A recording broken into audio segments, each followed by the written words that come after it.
mempelajari firman Tuhan, kita belajar mengenai doa yang benar. Mintalah apa saja yang kamu kehendaki dan kamu akan menerimanya.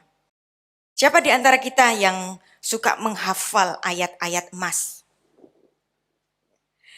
Yohanes 15 ayat 7 ini juga sebagai ayat emas. Jikalau kamu tinggal di dalam aku dan firmanku tinggal di dalam kamu. Nah ini favorit ini.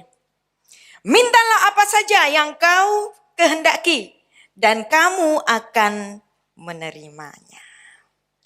Minta apa saja boleh. Lalu bagaimana? Apa itu doa yang benar? Saya mengatakan semua doa benar. Hanya saja setiap doa itu ada levelnya. Ada cara meminta seperti anak balita. Ada cara meminta seperti anak teenage. Ada cara meminta seperti orang yang sudah dewasa. Nah, jadi semua doa itu betul. Apa sih definisi doa itu? Doa permohonan, harapan, permintaan, pujian kepada Tuhan. Kita tahu semuanya ini. Berdoa itu memanjatkan permintaan kepada Tuhan. Dan definisi doa menurut Alkitab, doa pun mengandung gagasan meminta, memohon, mengemis, memohon belas kasihan seperti orang miskin, memohon belas kasihan Tuhan. Dan ini benar adanya. Kata berdoa dalam bahasa Ibrani itu palal, dan kemudian bentuk nominanya itu tefilah.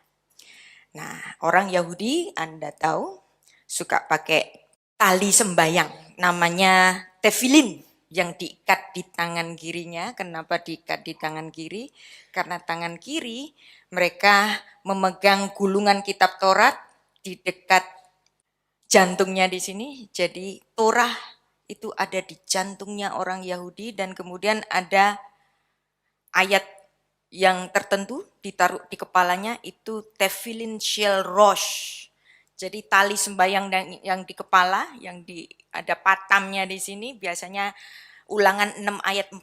Shema Israel Adonai Eloheinu Adonai Echad. Dengar Israel, Tuhan itu Allah kita, Tuhan itu Esa, monotheism. Dan kemudian ada juga tali sembayang yang ada di tangan kirinya. Karena mereka memegang Torah yang ditaruh di dada kirinya, tempat jantung kita berada. Dan itulah tali sembayang. Dan saya menggunakan kerudung doa. Mantilah. Ini biasa yang dipakai oleh saudara kita, orang Ortodoks dan orang Katolik. Jadi ini bukan kerudungnya orang Muslim, ini kerudung doa mantilah. Dan kita di sepanjang Alkitab juga dikasih tahu, minta, cari, ketok. Maka kamu akan mendapat, kita baca ayatnya Matius 7 ayat 7. Mintalah maka akan diberikan kepadamu, carilah maka kamu akan mendapat, ketoklah maka pintu akan dibukakan bagimu. Karena setiap orang yang meminta menerima dan setiap orang yang mencari mendapat, setiap orang yang mengetok baginya pintu dibukakan. Ada ayatnya. Jadi minta apa saja boleh. Jadi enggak ada doa yang enggak benar, semua doa benar. Hanya saja kita sekarang belajar mengenai apa sih doa itu. Barangkali kita terbiasa dengan doa yang nulis, ada listnya. Ya, biasa kita di sini doa minta nanti supaya job interviewnya itu diterima untuk pekerjaan yang baru. Doa untuk kesembuhan bapaknya. Doa untuk gimana caranya kita dapat rumah yang baru dan nanti mendapatkan pemukiman yang baik untuk keluarga kita. Doa untuk kesehatan, doa untuk bisnis kita, doa untuk iman kita. Nah, doa-doa ini semuanya benar. Tapi perhatikan, doa semuanya ini adalah bersifat egosentris. Untuk aku, supaya aku selamat, supaya aku diberkati, supaya aku makmur, supaya aku. Nah, banyak juga di antara kita kalau ke gereja carinya apa? Cari penghiburan. Yang khotbah enak apa enggak? Musiknya enak apa enggak? Song leadernya enak apa enggak? Untukku. Apakah ini salah? Enggak 100% salah. Ya. Dan doa itu adalah daftar permintaan. Kita berpikir Allah itu sumber mujizat, penyembuh, pemberi sukses. Maka kalau dekat dengan Tuhan, kita akan zero problem. Tapi sebenarnya zero problem ini enggak pernah dijanjikan Tuhan. Kenapa? Karena Kejadian 3 ayat 19. Tuhan mengatakan dalam kejatuhan Adam itu terkutuklah tanah. Dan ini belum dicabut. Selama kaki kita menginjak tanah yang sudah dikutuk oleh Tuhan, maka akan selalu ada problem. Dan kita harus tahu Kejadian 2 ayat 7. Tuhan menciptakan manusia dengan dua unsur. Unsur pertama adalah unsur tanah. Unsur kedua adalah unsur yang kekal dari Tuhan, yaitu nafas roh yang dari Allah yang dihembuskan sendiri ke dalam hidungnya Adam. Pada awalnya Tuhan tidak berencana Adam ini mati. Menciptakan manusia dengan sangat sempurna, enggak sakit, enggak menua, enggak mati. Tapi Adam menua, sakit, mati. Kenapa? Karena di dalam diri Adam ada tanah. Dan tanah itu dikutuk oleh Tuhan, maka kemudian manusia bisa sakit, bisa menua, bisa mati. Ibu-ibu ada yang mandul, tidak melahirkan anak, dan anak yang dilahirkan ada di antaranya yang tidak normal. Kenapa? Karena unsur tanah mendapat kutuk dari Tuhan. Tetapi yang tanah biarlah menjadi tanah, debu kembali menjadi debu, roh kembali kepada yang mengaruniakannya. Dan unsur debu ini yang dibiarkan Tuhan mati, tetapi Tuhan memberikan penebusan melalui kematian Kristus, maka kita dapat mencapai kehidupan yang kekal dengan iman kepada Yesus Kristus saja. Nah, jadi kalau kita mencari Tuhan hanya untuk sukses, hanya untuk zero problem, itu adalah keinginan yang tidak akan tercapai.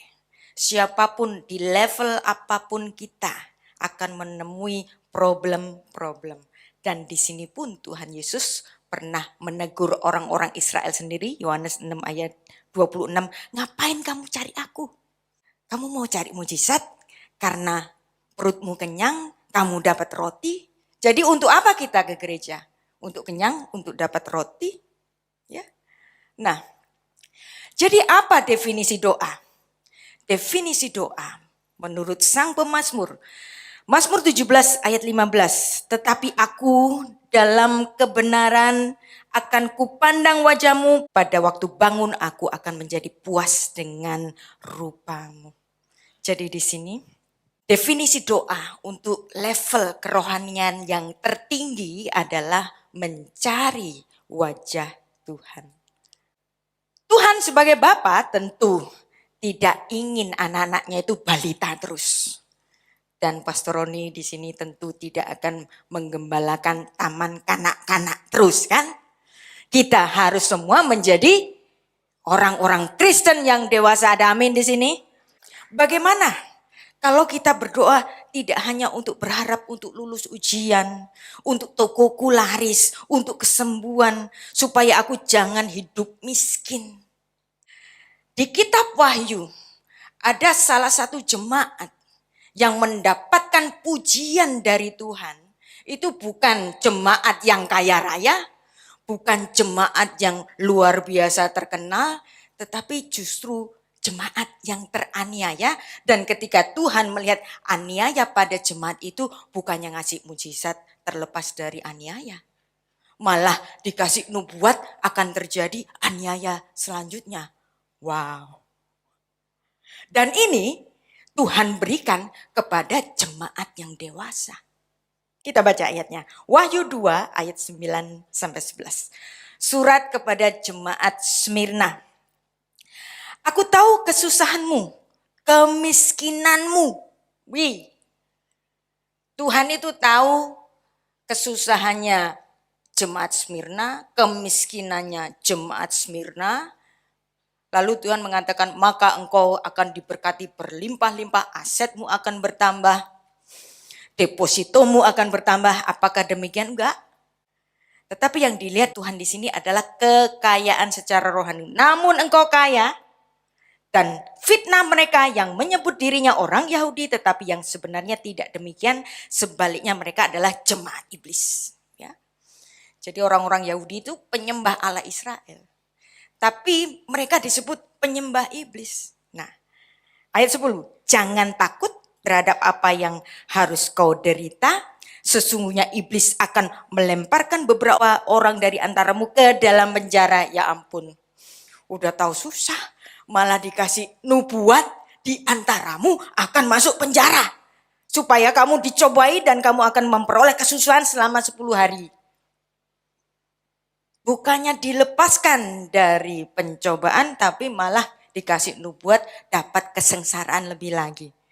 Tapi pesan Yesus Kristus di sini, hendaklah engkau setia sampai mati, dan aku akan mengaruniakan kepadamu mahkota kehidupan. Siapa bertelinga, hendaklah ia mendengarkan apa yang dikatakan Roh kepada jemaat-jemaat. Barang siapa menang, ia tidak akan menderita apa-apa oleh kematian yang kedua.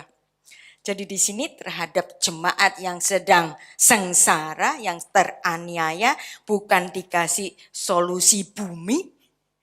Kalau dikasih solusi bumi dong, nanti pejabat-pejabat ada yang baik dan akan melepaskan engkau dari penjara, itu bukan. Ya, tapi apa? Tuhan janjinya apa? Solusi surga nanti. Di bumi tetap teraniaya. Wow. Jadi kalau kita selalu berharap kalau dekat Tuhan harusnya zero problem, itu adalah suatu harapan yang belum tentu terjadi. Ya.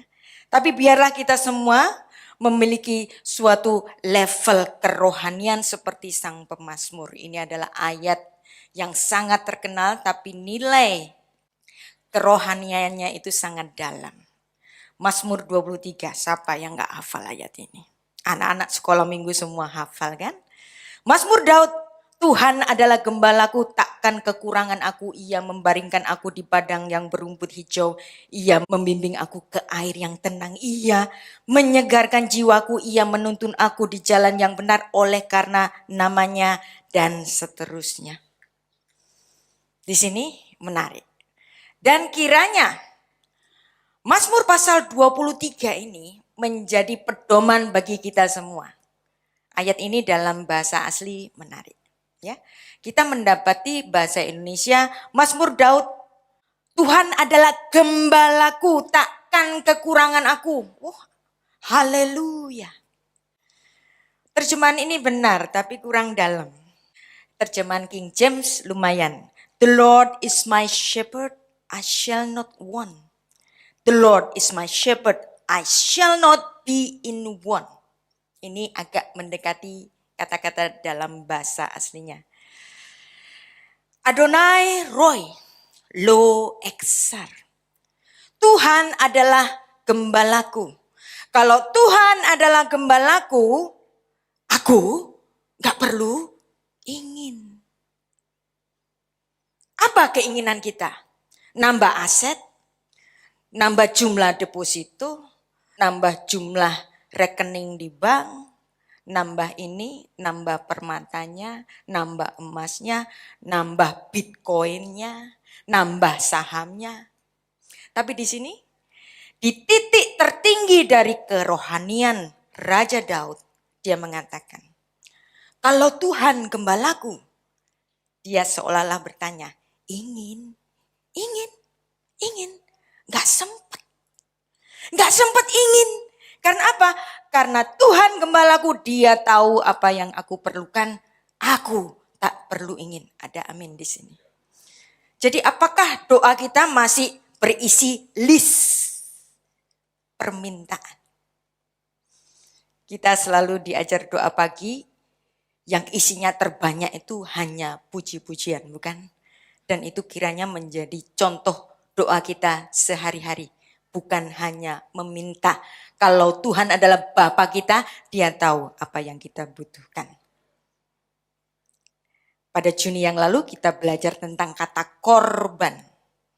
Yang dimana kata korban dalam bahasa Indonesia itu sudah beralih maknanya. Korban banjir, korban kecelakaan, korban bencana alam, korban perasaan. Ya kan? Tapi sebenarnya kata korban itu berasal dari kata Ibrani karaf. Karaf itu mendekat.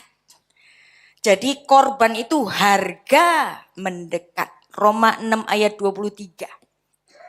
Upah dosa adalah mati. Hutang dosa adalah mati. Dosa menyebabkan perpisahan antara Tuhan dan ciptaannya. Maka harus ada harga mendekat. Seharga apa? Seharga nyawa. Di perjanjian lama dirupakan dengan persembahan binatang-binatang yang tahir dan semuanya itu adalah lambang yang nantinya akan digenapi oleh korban Yesus Kristus. Jadi korban sebenarnya itu harga mendekat. Pihak yang tidak bersalah dibuat seolah-olah bersalah untuk membayar hutang dosanya manusia yang upahnya adalah mati. Dan dari sini kemudian kata itu beralih makna. Jadi korban kecelakaan, korban banjir seperti casualty atau victim. Tapi sebenarnya korban itu bukan korban casualty tapi harga mendekat. Nah, bagaimana dengan korban kita hari ini? Korban kita hari ini, harga mendekat kita hari ini apa? Yaitu seperti yang ditulis dalam Ibrani 13 ayat 15 sampai 16. Korban untuk hutang dosa sudah dilunasi Kristus. Tapi kita tetap harus memberikan korban. Apa tadi korban? Harga mendekat. Harga mendekatnya dengan apa? Korban syukur. Kita baca ayatnya, ayat 15. Oleh sebab itu marilah kita oleh Dia senantiasa mempersembahkan korban syukur kepada Allah, yaitu ucapan bibir yang memuliakan Allah.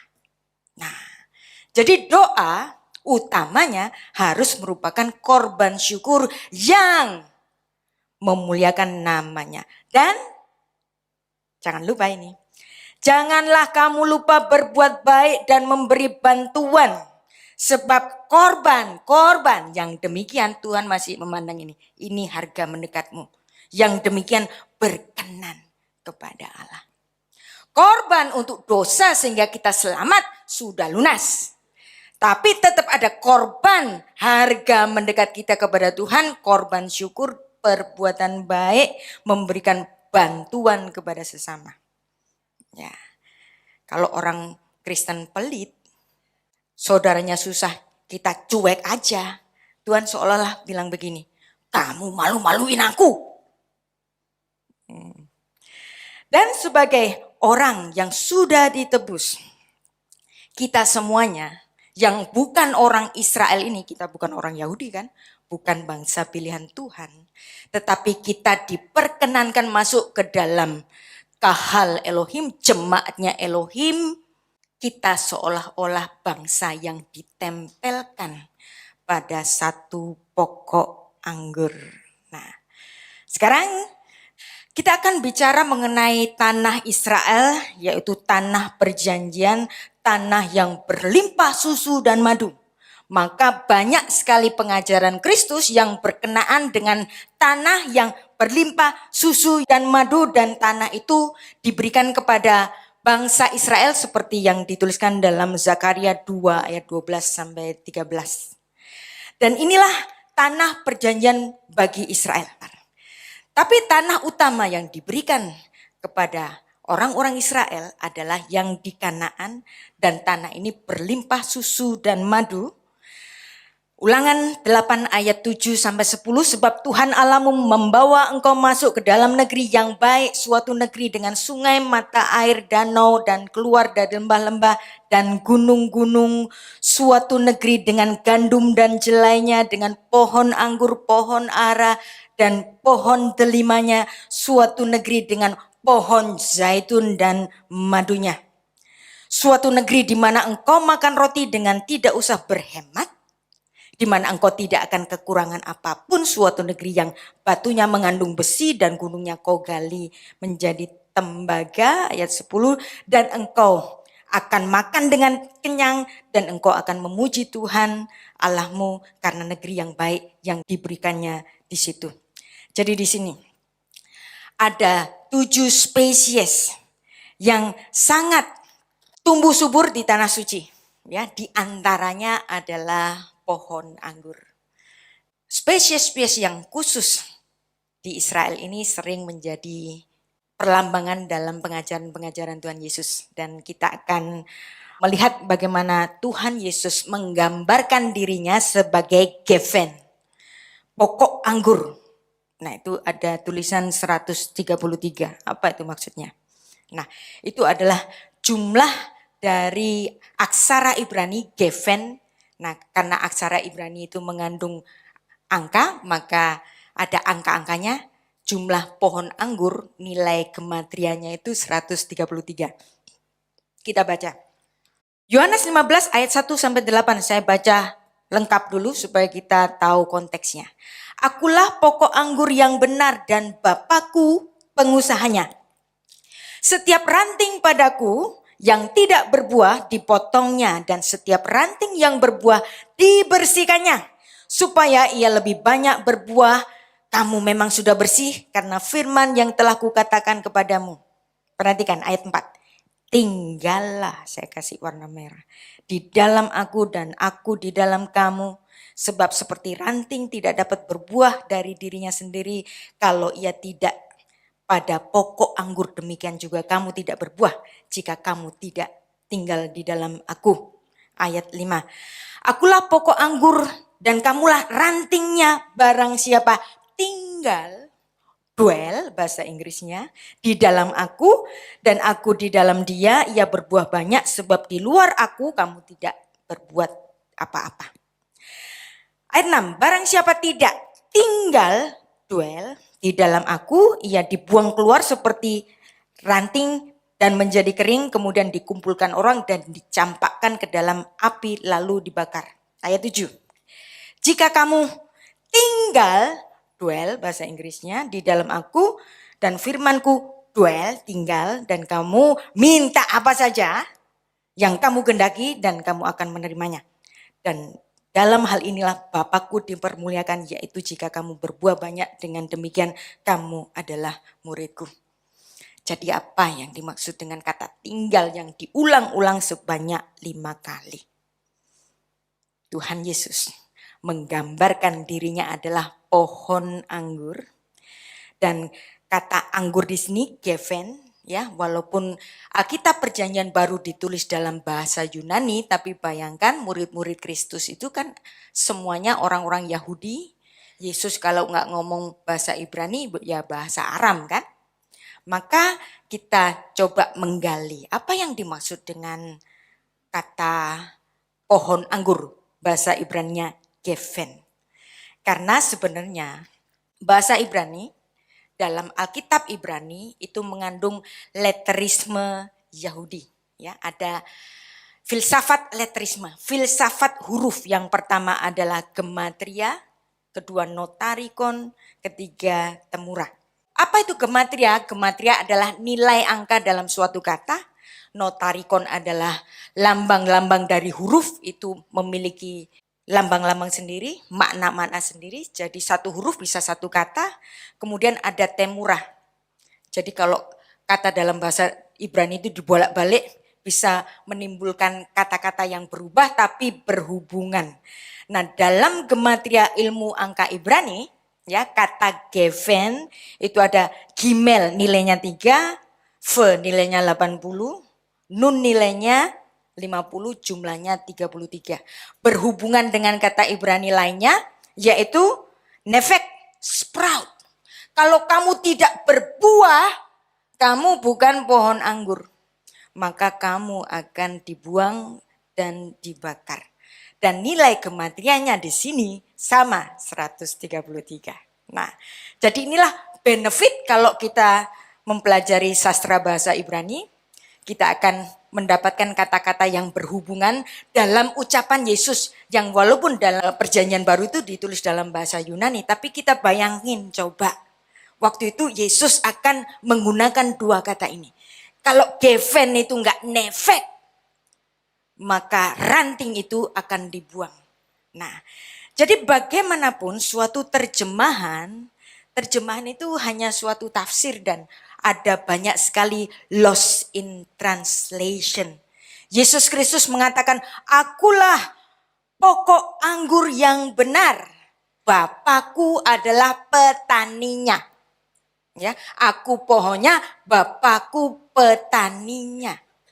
Kalau engkau tidak berbuah, konsekuensi bukan dari Yesus tetapi dari Bapa yang dimana dia akan memotongnya. Nah, kita belajar bahasa Ibrani sedikit. Gunting untuk memotong buah anggur dalam bahasa Ibrani itu mashmerah. Mashmerah. Kira-kira dekat dengan kata apa nih? Mashmerah. Masmer. Masmur. Nah, jadi ini berkaitan dengan budayanya orang Yahudi kalau mereka panen anggur, motongin pohon anggur itu dengan bermasmur, maka gunting panen itu namanya masmerah. Kalau gunting biasa namanya beda lagi. Karena ini menggunakan gunting panen maka pakainya masmerah. Kenapa? Karena memang demikianlah Tuhan seperti bermasmur. Oh anakku berbuah. Kita semua bermasmur. Kita mendapatkan jiwa-jiwa baru yang diselamatkan. Maka pohon anggur itu harus sprout out. Harus berbuah. Nah, sekarang kita mempelajari lost in translation. Bukan salah terjemahan, tetapi lost in translation. Ada banyak sekali lost in translation dalam Alkitab kita akibat perpindahan bahasa. Dari bahasa Yunani ke dalam bahasa Indonesia, dari bahasa Yunani ke dalam bahasa Inggris, dari bahasa Ibrani ke dalam bahasa Inggris dan Indonesia. Semuanya itu membuat maknanya itu tidak persis sama dan membuat terkikis. Ada pepatah dalam bahasa Inggris, something always lost in translation. Perhatikan tadi, saya mention berkali-kali tentang kata tinggal. Apa yang dimaksud dengan tinggal? Kalau tinggal di dalam rumah Tuhan, terus semua kebutuhan kita terpenuhi gitu? Apakah itu maksudnya tinggal? Ternyata tinggal yang dipakai Tuhan Yesus, yang dimana dalam bahasa Ibrani itu punya dua kata. Kata tinggal dalam bahasa Ibrani itu yashav artinya duduk. Dan kata duduk itu seperti bahasa Indonesia. Dari kata duduk muncul kata penduduk. Dan kemudian dalam bahasa Ibrani untuk tinggal, dwell, itu ada kata amat, berdiri. Itu juga dalam artian kata dwell atau tinggal. Tapi ketika Yesus mengajar murid-muridnya untuk berdiam di dalamnya, itu Tuhan Yesus nggak pakai kata yashav yang duduk, leye-leye, no.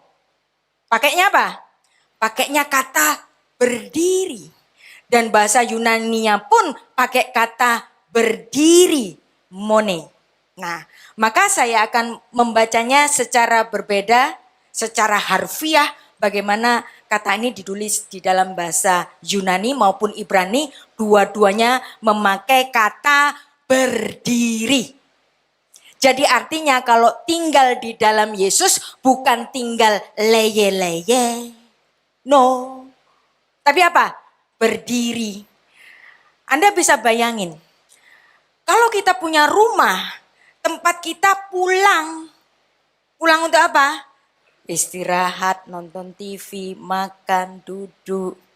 Tapi kalau ada rumah yang orang tinggal di dalamnya berdiri, saya tanya, siapa yang berdiri?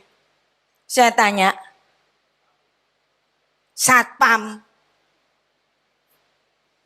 soldier, tentara. Jadi kalau tinggal di rumah tapi berdiri bersiap itu tentara. Jadi ternyata Apa yang dituliskan dalam Yohanes pasal 15 ini, Yesus bicara dalam konteks kemiliteran. Wow, jauh banget ya. Jadi nilai ini yang terkikis gara-gara ada terjemahan. Bahasa Inggris nulis dwell, bahasa Indonesia nulis tinggal, berdiam. Ya. Nah, semuanya ini mengandung kata istirahat, leye-leye. Ternyata Tuhan Yesus tidak mengatakan kamu beristirahat di dalamku. Tapi kamu seperti seorang soldier, seperti seorang tentara yang berdiri. Kita baca sekarang ya. Tinggallah. Sekarang saya membacanya demikian. Tinggallah berdiri bersiap di dalam aku dan aku di dalam kamu, seperti ranting tidak dapat berbuah dari dirinya sendiri kalau ia tidak tinggal berdiri bersiap. Pada pokok anggur demikian juga kamu tidak akan berbuah jikalau kamu tidak tinggal berdiri bersiap di dalam aku. Paham? Jadi di sini konteksnya konteks tentara yang bersiap dan Yesus sebagai panglimanya.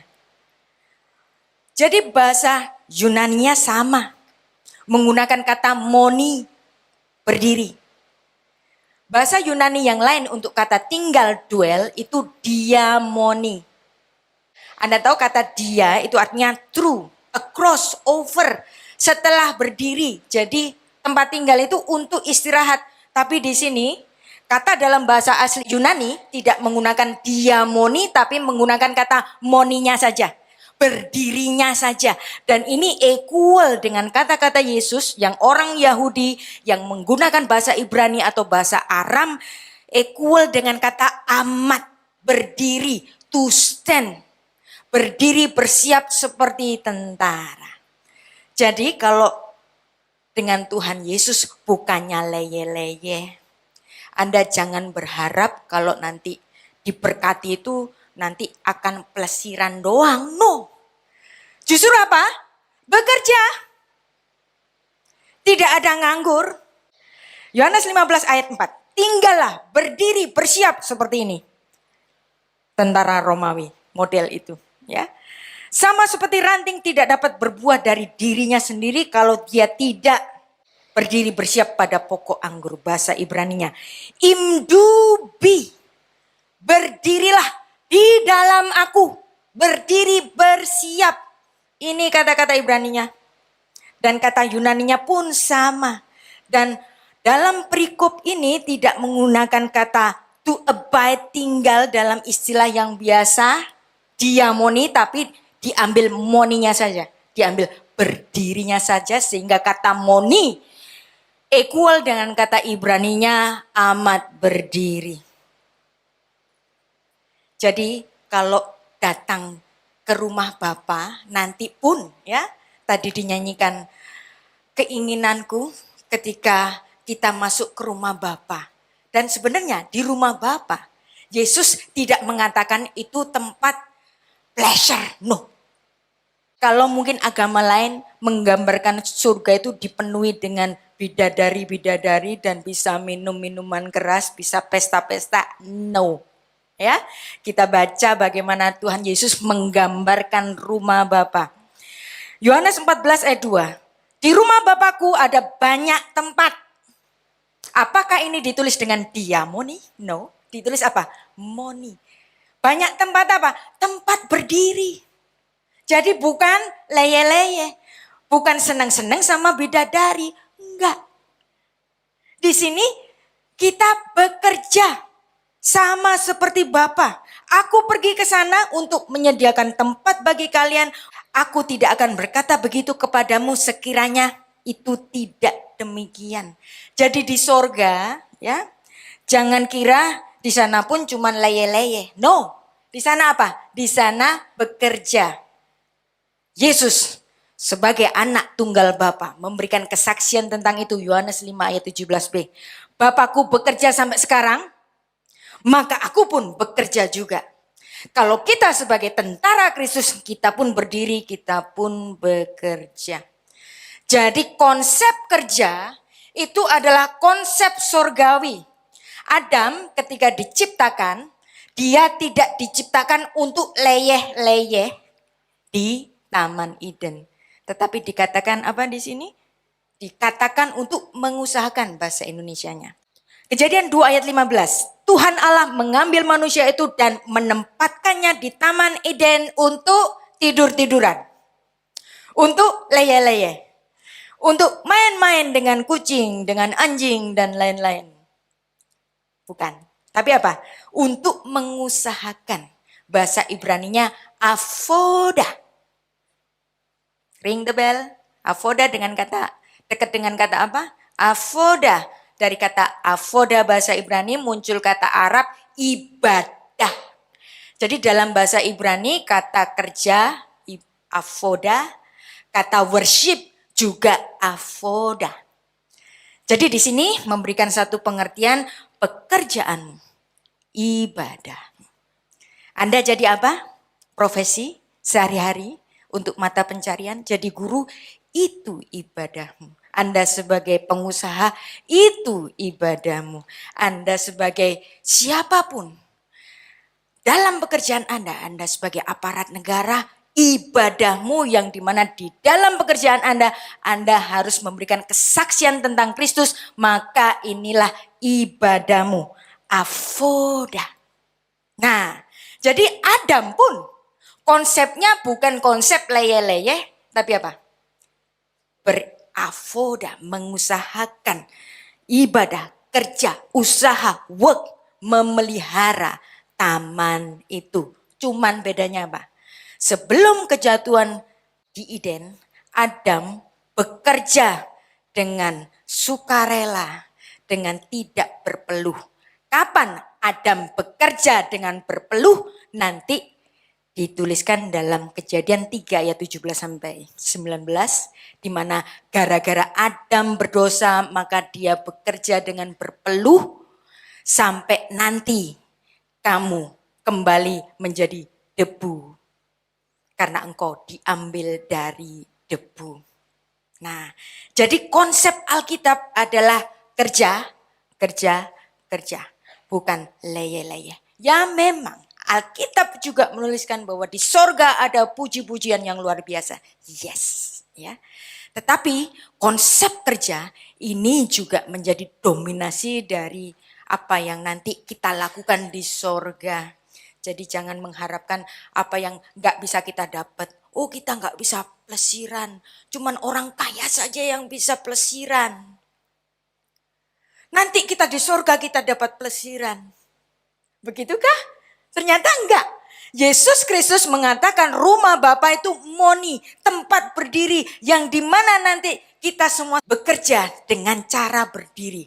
Dan Tuhan adalah Panglima Bala Tentara Surga. Ada banyak konteks militer di dalam Alkitab kita. Termasuk tadi berdiri bersiap seperti seorang tentara.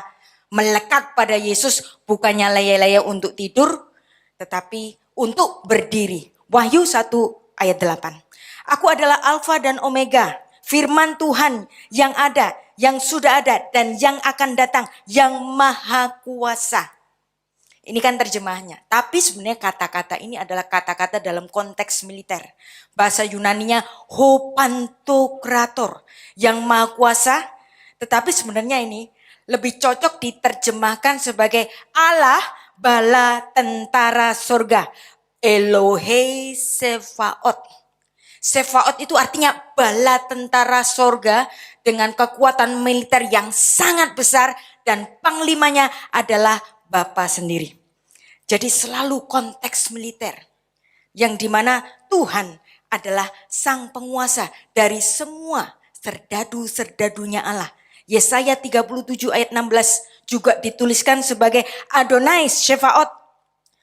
Allah bala tentara surga. Terjemahnya Tuhan semesta alam. Ini juga gak salah sebenarnya, tapi kurang dalam. Maksudnya apa?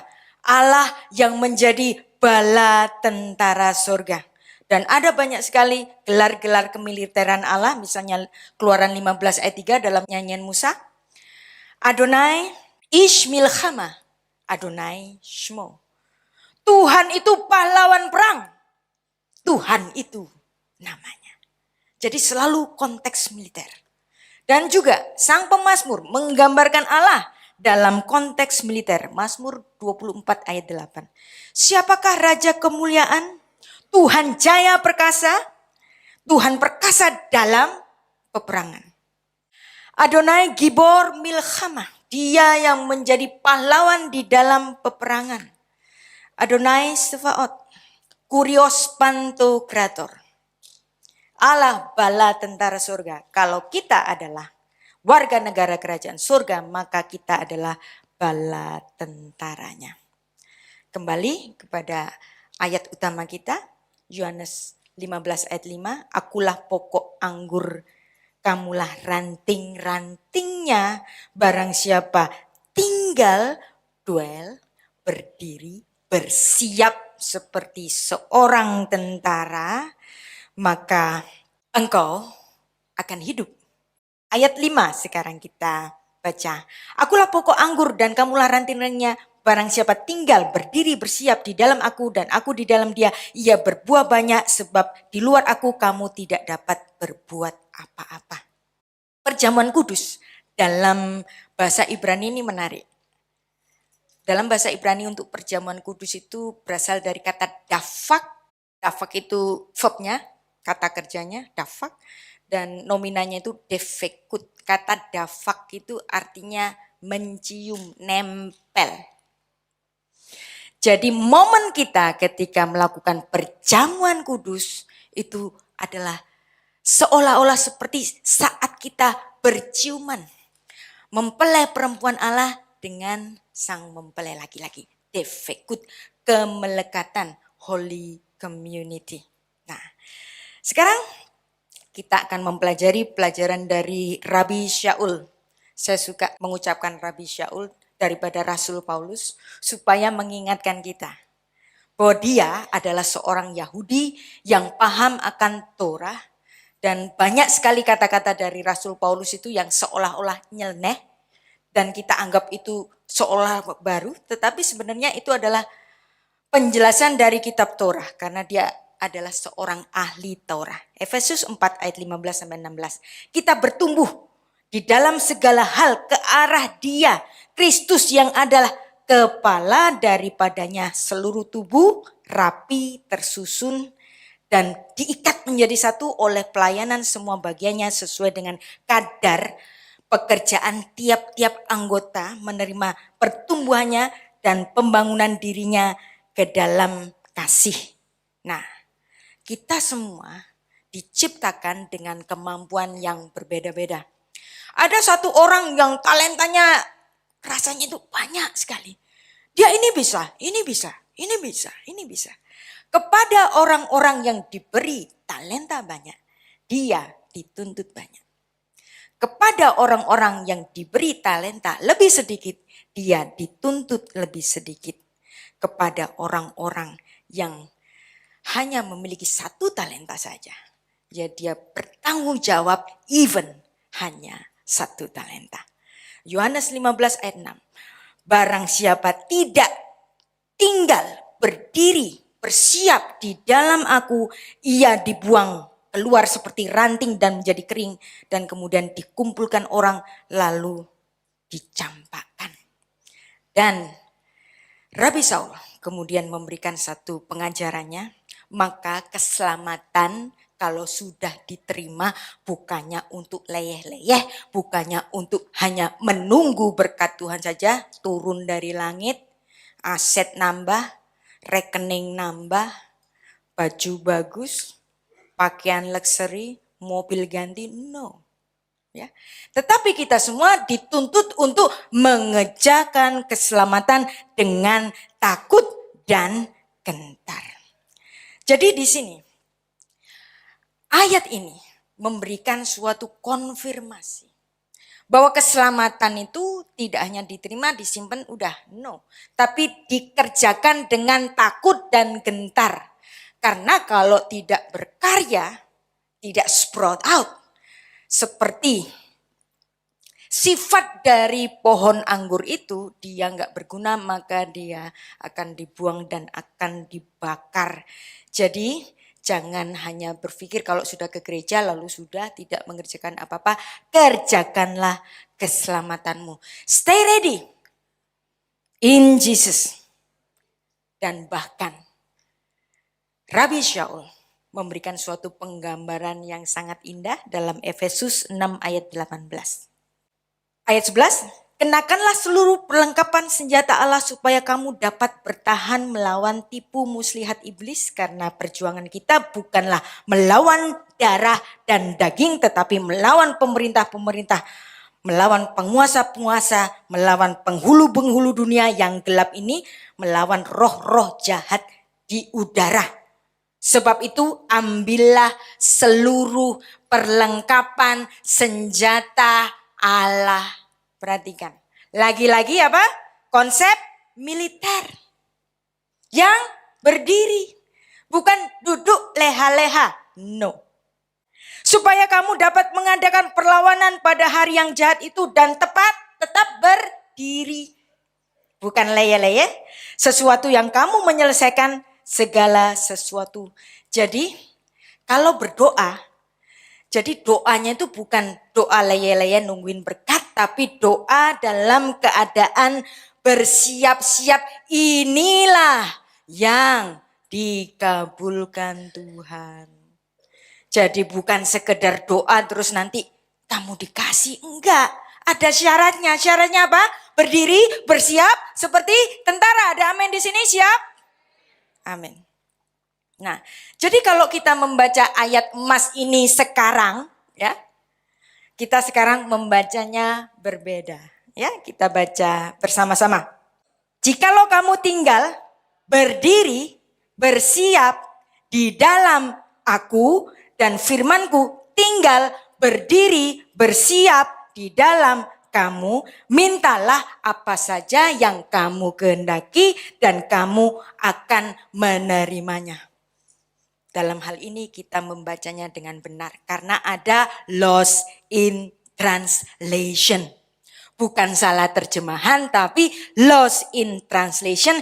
Kedalaman makna ini hilang gara-gara diterjemahkan bahasa Inggris dan bahasa Indonesia yang sebenarnya Yesus memilih kata khusus untuk tinggal adalah tinggal, berdiri, bersiap seperti tentara. Konteks militer.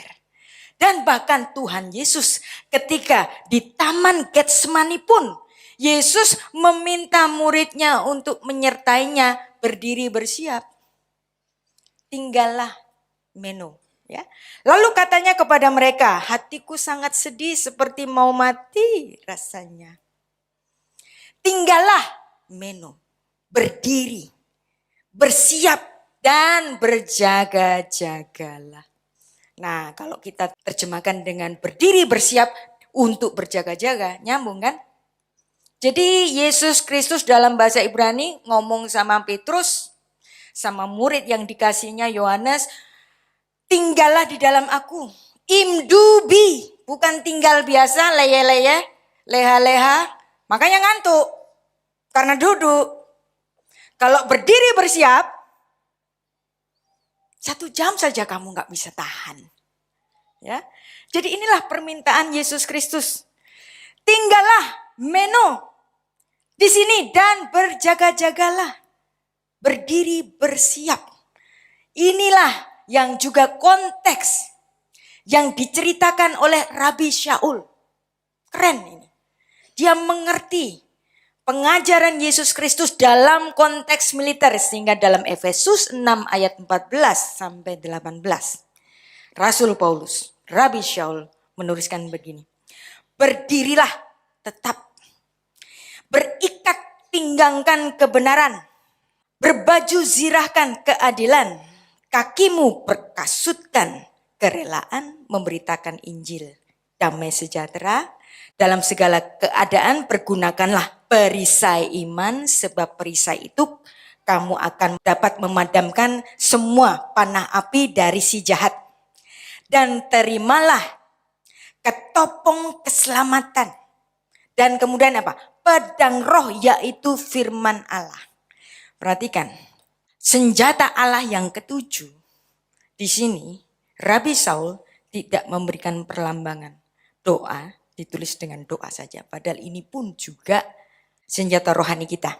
Dalam segala doa dan permohonan, berdoalah setiap waktu di dalam roh dan berjaga-jagalah di dalam doamu dengan permohonan yang tak putus-putusnya dengan segala orang kudus. Jadi Efesus ini ditulis oleh Rasul Paulus ketika dia di penjara di Roma. Bayangin kalau Rasul Paulus di penjara di Roma, dia melihat para tentara Romawi itu lalu lalang menggunakan senjata-senjata ini, tetapi ada satu senjata yang enggak mereka bawa. Kira-kira apa yang enggak mereka bawa? Baju zirah tetap mereka pakai, sepatu tetap mereka pakai, ya kan? Perisai tetap mereka pakai, ketopong, helm tetap dipakai, ya. Tapi ada yang enggak dipakai. Apa? Tombak atau panah. Nah, karena ini konteksnya di dalam penjara, Rasul Paulus enggak melihat panah, enggak melihat tombak, tetapi panah dan tombak adalah senjata jarak jauh. Ya, jadi kita bisa melihat, membayangkan kira-kira waktu itu Rasul Paulus itu nulis di dalam penjara, ngelihat dia sedang dijaga oleh para tentara Romawi, dia melihat semua persenjataan kecuali persenjataan jarak jauh. Nah, itu kira-kira terjadi pada sekitar tahun 60 sampai 62 Masehi. Jadi persenjataan rohani yang ditulis dalam Efesus ayat 6 ini adalah yang pertama, ikat pinggang kebenaran. 2, baju jirah keadilan. 3, kasut kerelaan. 4, perisai iman. 5, helm keselamatan. 6, pedang roh firman Allah. Yang ketujuh adalah doa dan permohonan, berjaga-jaga di dalam doa. Kalau boleh saya menggambarkan, ini adalah tombak dan panah. Kalau saya boleh menambahkan, ya. Enggak setuju juga enggak apa-apa. Karena memang enggak ditulis di Alkitab. Jadi doa adalah persenjataan jarak jauh. Dan doa ini selalu menjadi senjata kita yang paling ampuh, menjadi jembatan kita, umatnya, dengan Bapa kita di surga. Mazmur 141 ayat 2 bahkan menggambarkan doa itu setara dengan persembahan korban. Biarlah doaku adalah bagimu seperti persembahan ukupan, dan tanganku yang terangkat, puji-pujian, mas'at kapai, tanganku yang terangkat seperti persembahan korban pada waktu petang. Jadi konteks Alkitab kita bukan konteks leha-leha, tapi konteks berkarya, berdiri siaga di dalam kasih. Karena kasih adalah atribut Allah, kasih adalah undang-undang Allah, dan kasih yang bersiap-siap untuk bekerja. Kasih adalah atribut Allah. 1 Yohanes 4 ayat 16. Kita telah mengenal Allah dan telah percaya akan kasih Allah kepada kita, karena Allah adalah pengharapan. Bukan. Allah adalah iman. No. Ya. Tapi Allah adalah kasih. Di dalam kasih memberikan pengharapan. Di dalam kasihnya memberikan iman. Dan barang siapa tetap berada di dalam kasih, ia tetap berada di dalam Allah dan Allah di dalam dia. Jadi tinggal siaga bersama Tuhan, inilah konsep Allah. Karena kita adalah anak-anaknya, para tentaranya, tidak ada konsep leha-leha. Ya, tetapi leha-lehanya tentu seperti konsep ketika Adam bekerja di Taman Eden tanpa berpeluh. Kenapa Adam berpeluh? Kenapa kemudian ada problema-problema? Karena manusia yang jatuh ke dalam dosa. Dan ketika kita berkarya, berdiri di dalam Kristus, dan doa kita dijawab oleh Tuhan, untuk kebesaran kerajaannya, doa yang demikianlah yang mujarab, yang pasti dijawab oleh Tuhan, yang bukan egosentris.